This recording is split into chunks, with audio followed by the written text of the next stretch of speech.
Bournemouth have been tipped for a Premier League relegation battle next season after a number of key player exits. The Cherries set a new top-flight points record of 56 in the 2024-25 campaign on their way to a 9th-place finish, but their squad is now being picked apart. Huijsen has already joined Real Madrid, and both Milos, Kerkez and Illia Zabarnyi are expected to follow the Spaniard away from the south coast.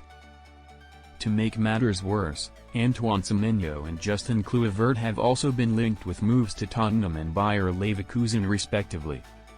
Everton's former chief Huijsen, who served as CEO at Goodison Park between 2004 and 2009 and now runs a football consultancy advising elite clubs, believes that Antoine's side will struggle to cope with the sheer number of departures this summer. Speaking on the new edition of Football Insider's Inside Track podcast, Huijsen insisted that Bournemouth's situation is different from Brighton's in the past as they don't have the experience of coping with player departures.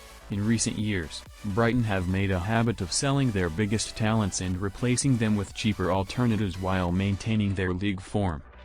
Huijsen added that the departure of Richard Hughes could also prove costly for the Cherries.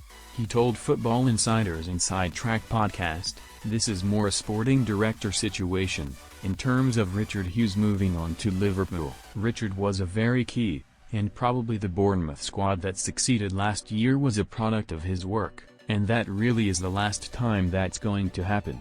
We all expected Bournemouth to be picked apart by the scavengers, and it's happened. I do expect them to have a real problem next year. I think there'll be a lack of experience and stability. Bournemouth had great momentum last year.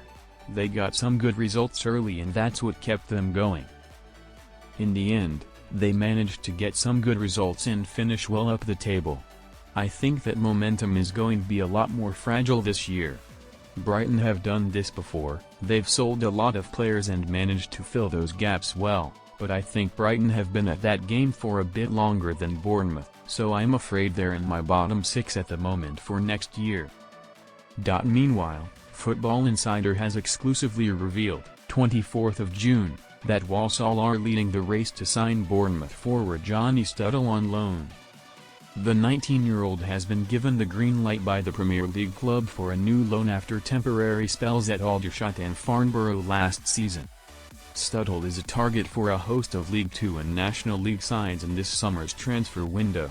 For more Bournemouth and exclusive news, follow us on Facebook or join our brand new WhatsApp channel for instant updates to be sent straight to your phone.